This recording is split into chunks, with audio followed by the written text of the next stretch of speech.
Halo sahabat Film Naton, apa kabar semuanya? Sehat bukan? Untuk kesempatan kali ini, Film Naton akan berbagi alur cerita Battle Through the Heaven. Yang belum sempat menonton, bisa dicari dalam playlist di channel ini ya. Nah, bagi sobat yang belum subscribe, silakan di-subscribe karena Film Naton akan berbagi alur film BTTH ini secara tuntas hingga Sioyan berhasil mencapai puncak di benua Douki.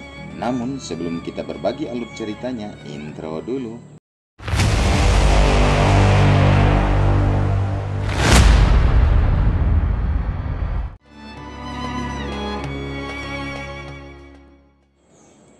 Valen Heartflame mengamuk, tapi di tengah upaya Suqian, sang Douzon di Akademi Jianan dan para tetua menyegel api suci surgawi ini, Han Feng datang untuk mencoba merebutnya.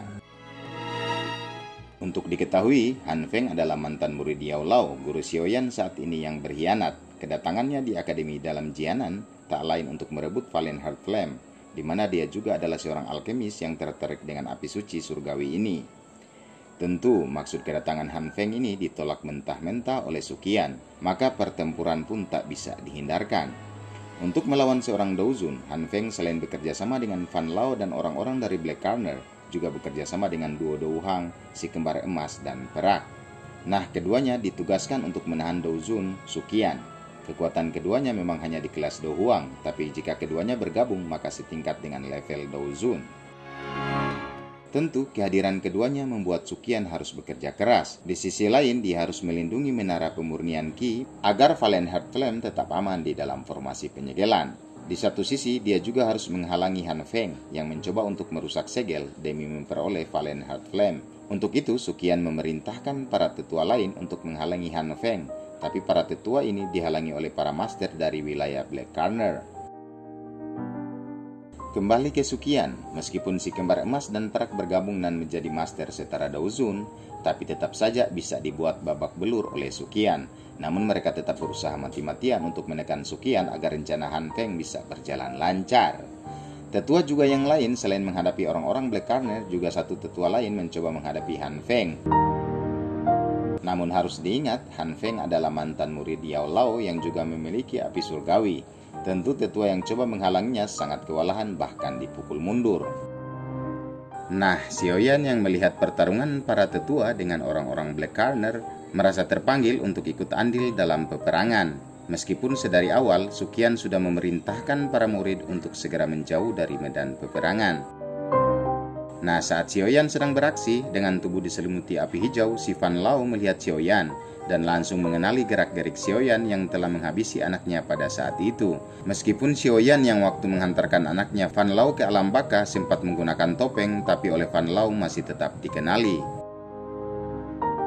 Maka dengan kemarahan yang tak terbendung lagi, dia langsung melesat menyerang Sioyan. Sebagai tetua klan darah, Fan Lao langsung memberikan serangan mematikan kepada Sioyan. Mendapat serangan tiba-tiba, Sioyan langsung mengelak. Mendapati serangannya tidak mengenai sasaran, Fan Lao langsung memusatkan kekuatan darah pada senjata tombak yang menjadi pusakanya. Setelah kekuatan darah berhasil disatukan dengan tombaknya, kemudian dengan sekuat tenaga dia melemparkan kepada Sioyan. Xian yang melihat keadaan itu secepat kilat langsung melompat dan memblokir serangan Fan Lao. Dengan begitu, Sioyan berhasil terselamatkan. Melihat tindakan berani Xian yang memblokir serangan Fan Lao, Lin Xiuya, Liu Qing dan murid Akademi Jianan lainnya langsung tersulut semangatnya dan mereka juga akhirnya ikut dalam pertempuran. Mereka mencoba membantu para tetua yang berhadapan dengan orang-orang dari Black Corner. Melihat Xian yang berada di depannya untuk menangkis serangan Fan Lao, Xiaoyan sangat berterima kasih. Dia pun meminta Xian menahan Fan Lao untuk beberapa waktu, karena Xiaoyan akan mengumpulkan tenaga dan menyatukan dua api sucinya menjadi armor dan senjata pamungkas. Mendapat perintah Xiaoyan, Xian pun mengiyakan, maka pertarungan murid nomor 1 di halaman dalam Jianan dan Fan Lao tak dapat dielakkan.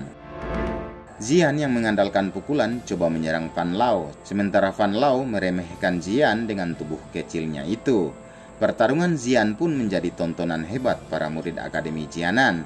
Mereka tidak menyangka Xian yang jarang bertarung ternyata punya kekuatan yang sangat menakutkan. Menghadapi serangan Xian, Fan Lao tidak lagi memandang sebelah mata, maka dengan emosi dia berniat untuk menghabisi Xian. Dengan segenap kekuatannya yang ditransformasikan melalui senjata dan benang darahnya, dia menyerang Xian. Zian tersudut dan di saat Zian tidak bisa lagi menghindar, tiba-tiba Lin Xiuya muncul di depan Zian dan membantunya. Namun akibat serangan Fan Lao, Lin Xiuya terluka parah dan jatuh. Melihat Lin Xiuya yang jatuh, Liu Qing buru-buru membantu. Namun belum sempat dia bergerak, serangan yang fatal kembali diluncurkan Fan Lao untuk Liu Qing. Liu Qing mendapati serangan tiba-tiba dari Fan Lao hanya bisa terdiam. Namun dengan cekatan, Zian langsung menariknya ke belakang tubuhnya sembari dia menangkis serangan Fan Lao. Halaman dalam Jian-nam bergetar akibat benturan serangan Zian dan Fan Lao. Tapi karena besarnya kekuatan Fan Lao, Zian juga harus merasakan sakit. Belum sempat Zian bergerak, telapak tangan yang telah ditransformasikan dengan kekuatan darah kembali menyerang Zian dari atas. Zian hanya bisa pasrah menerima serangan berdarah ini. Tapi di saat-saat kritis, tiba-tiba sesosok bayangan yang diselimuti api hijau memblokir serangan Fan Lao dan membakarnya habis menjadi ketiadaan. Wajah Liu Qing, Lin Xiuya, dan siswa yang tak terhitung jumlahnya ditanam mengungkapkan wajah-wajah terkejut saat mereka menyaksikan telapak tangan berdarah yang berisi serangan yang sangat kuat dari Fan Lao menghilang dengan mudah. Namun saat mereka mendengar suara familiar yang segera menyusul, kejutan itu segera berubah menjadi tercengang. Siapa lagi pria ini kalau bukan Xiaoyan? Dia telah berhasil memulihkan tubuh dan mengalirkan 2 api surgawi di tubuhnya menjadi kekuatan yang sangat menakutkan. Bahkan transformasi Xiaoyan tidak lebih lemah dari Fan Lao saat itu.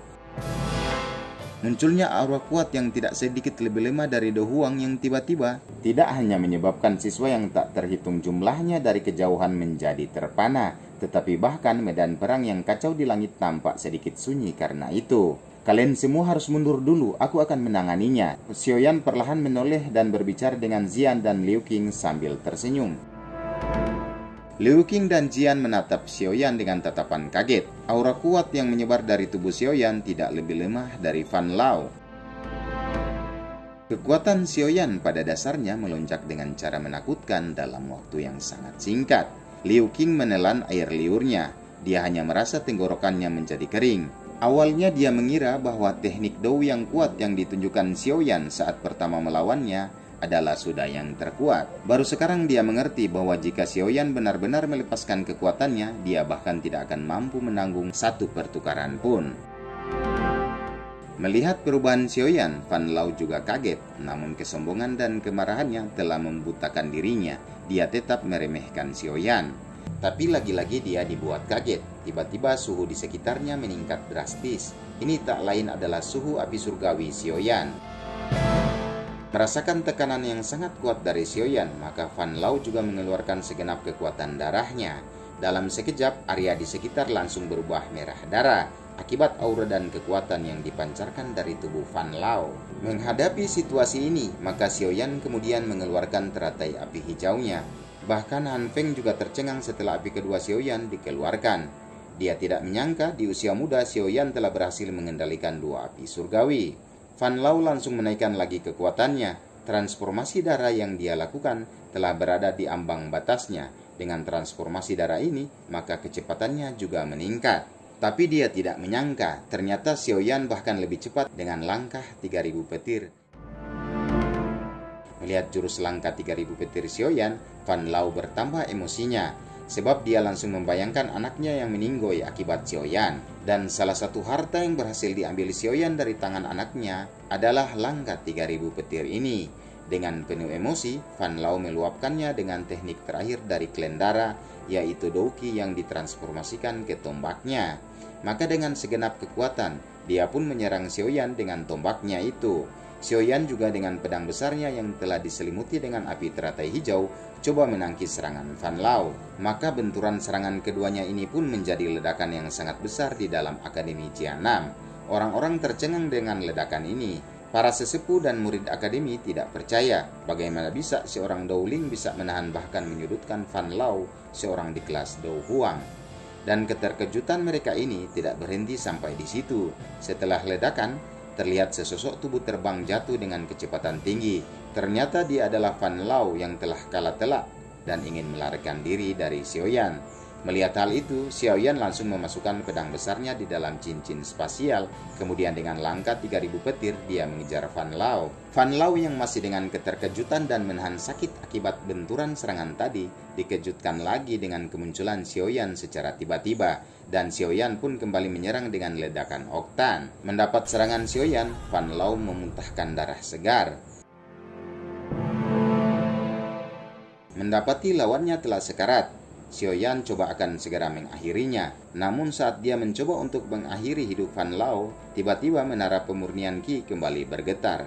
Kesempatan ini digunakan Fan Lao untuk melarikan diri dengan sisa-sisa tenaganya. Xiaoyan kembali mengejar, tapi buru-buru dihentikan oleh gurunya, yakni Yao Lao. Dia diingatkan bahwa meskipun Fan Lao telah berada dalam kondisi sekarat, tapi dia dikelilingi oleh para master dari wilayah Black Corner.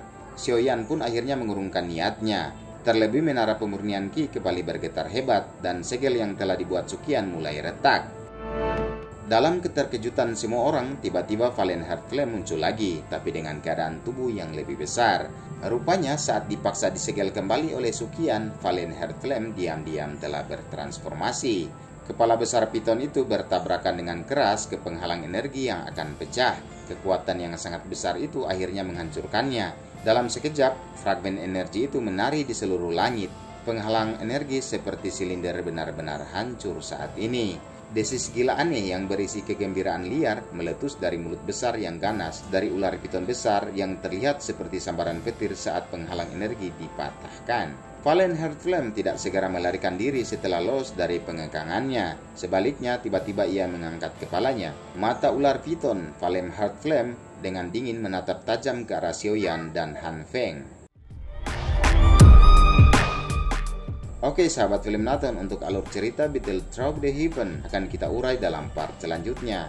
Jangan lupa subscribe, karena Battle Through the Heaven akan kita kupas tuntas hingga Xiaoyan berhasil berdiri di puncak benua Douqi. Terima kasih atas kebersamaannya, see you again.